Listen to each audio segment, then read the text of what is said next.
குருச்சரணம். எல்லோரும் நல்லா இருக்கீங்களா குட்டீஸ்? பாருங்கள், இந்த பூனை பாருங்கள். நான் இப்போ தான் வீட்டுக்குள்ளேயே வந்த கதவு திறந்துட்டு வந்த உடனே பாருங்கள் என்ன சவுண்டு விட்டுட்டு காலுக்குள்ளேயே வருது. இங்கிட்டு போகுது, அங்கிட்டு போகுது, காலுக்குள்ளே போகுது, வெளியில் வருது, இப்படியே பண்ணுது. என்னை ஒன்றும் செய்யவே விட மாட்டேங்குது. பாருங்கள், இன்றைக்கி எல்லாம் சாட்டர்டே, நிறைய குழந்தைங்க லீவு இருப்பாங்க. ஒரு ஸ்கூல் வச்சுருப்பாங்க. நிறைய பேர் கவர்மெண்ட் ஸ்கூலில் லீவாக தான் இருக்குதுன்னு நினைக்கிறேன். உங்களுக்காக இந்த குட்டீஸ்க்காகவே இந்த வீடியோ போட்டிருக்கேன். பாருங்கள், இந்த பூனையை டெய்லி இப்படியே தான் பண்ணேன். இன்னும் 2 பூனை இருக்குது. அது 2 வெளியில் தான் நின்று கத்திகிட்ருக்கு. இது விடவே விடாது.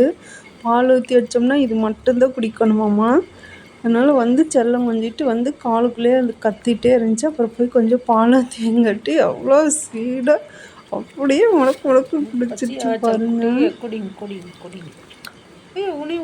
நீங்கள் யார் யார் பூனை வளர்த்துறீங்க? பூனை உங்களுக்கு யார் யாருக்கு பிடிக்கும்? எங்கள் பாப்பா ஒரு டைம் பூனை கடிச்சிருச்சு. இருந்தாலும் அது பூனையை எடுத்து கொஞ்சிட்டே தான் இருக்கும். பூனைன்னா எங்கள் பொண்ணுக்கு அவ்வளோ ரொம்ப பிடிக்குமாம்மா. பசியோடு பாருங்க, அந்த பூனை குடிக்குது. இன்னும் 2 பூனை பக்கத்தில் இருக்குதுன்னு சொல்லிட்டு அது வருதோ என்னமோன்னு பார்த்துட்டு டபக்குன்னு குடிச்சிட்டே இருக்குது. இந்த மாதிரி வீடியோஸ் எல்லாம் உங்களுக்கு பிடிக்கும்னா சொல்லுங்கள். இனிமேல் இது மாதிரி போடுறேன். நான் தான் பேசிட்டு வீடியோ போடுறேன். நீங்கள் தான் கமெண்ட் பண்ணால் தான் எனக்கு நீங்கள் இந்த வீடியோ பிடிச்சிருக்கா இல்லையா, என்ன ரெஸ்பான்ஸ்னே தெரியல.